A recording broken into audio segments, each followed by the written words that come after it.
Halo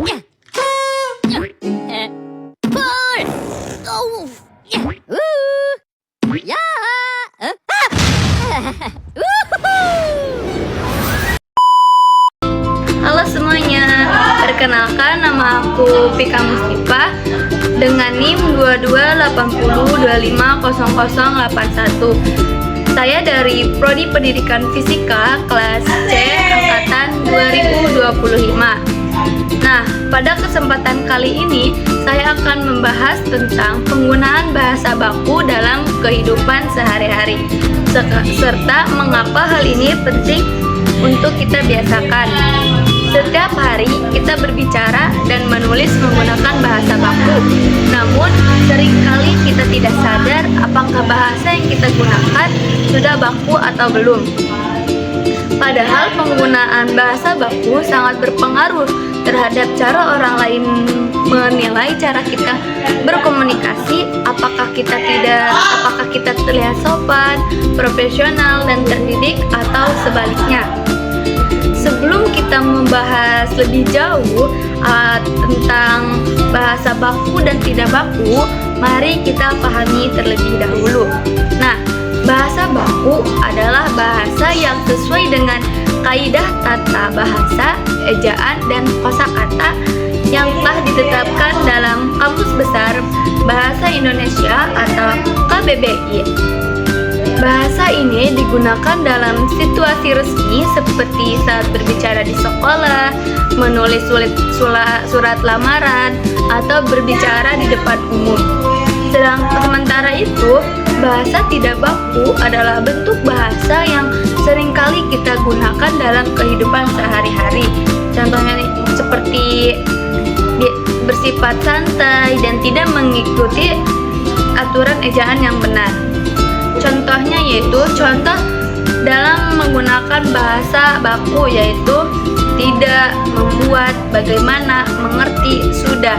Sedangkan dalam bahasa tidak baku contohnya yaitu enggak, gini, gimana, bikin, ngerti, udah. Jadi, penggunaan kedua jenis bahasa ini sebenarnya tergantung pada konteksnya. Dalam situasi santai bersama teman, bahasa tidak baku masih bisa diterima. Namun, dalam situasi resmi, kita sebaiknya menggunakan bahasa baku agar terdengar lebih sopan dan hormat. Lalu, mengapa bahasa baku itu penting? Nah, pertama yaitu bahasa baku berfungsi sebagai alat pemersatu bangsa. Indonesia memiliki banyak suku dan bahasa daerah, sehingga bahasa Indonesia yang baku membantu kita berkomunikasi dengan jelas dan saling memahami. Kedua, bahasa baku menunjukkan sikap sopan dan profesional. Misalnya, ketika berbicara dengan guru, dosen, atau atasan, penggunaan bahasa baku menunjukkan rasa hormat kita terhadap lawan bicara. Ketiga, yaitu bahasa baku mencerminkan identitas dan kecerdasan berbahasa seseorang. Orang yang terbiasa menggunakan bahasa baku akan lebih mudah menulis karya ilmiah, berbicara di depan umum, dan komunikasi secara efektif di dunia kerja.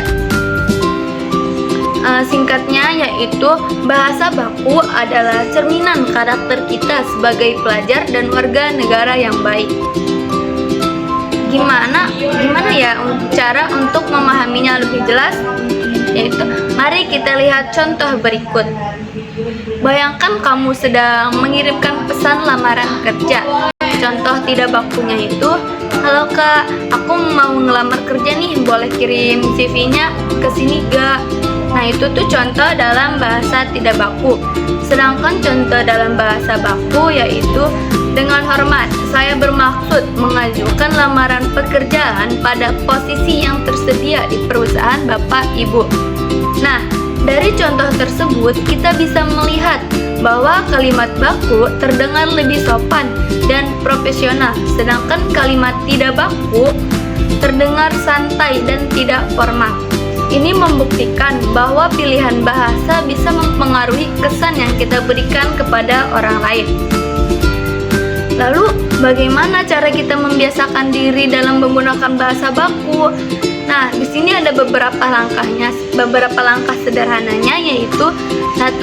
Biasakan membaca teks resmi seperti berita, artikel ilmiah, atau dokumen sekolah. 2. Gunakan KBBI saat menulis tugas atau berbicara di situasi formal. 3. Perhatikan konteks, kapan harus berbicara santai dan kapan harus menggunakan bahasa baku. 4. Latih diri berbicara baku saat presentasi atau membuat konten edukatif seperti ini. Dengan latihan terus-menerus, kita akan terbiasa berbicara dan menulis dengan baik dan benar. Nah, dengan menggunakan bahasa baku, kita tidak hanya berkomunikasi dengan jelas, tetapi juga menunjukkan rasa hormat, kecerdasan, dan karakter positif sebagai generasi muda Indonesia.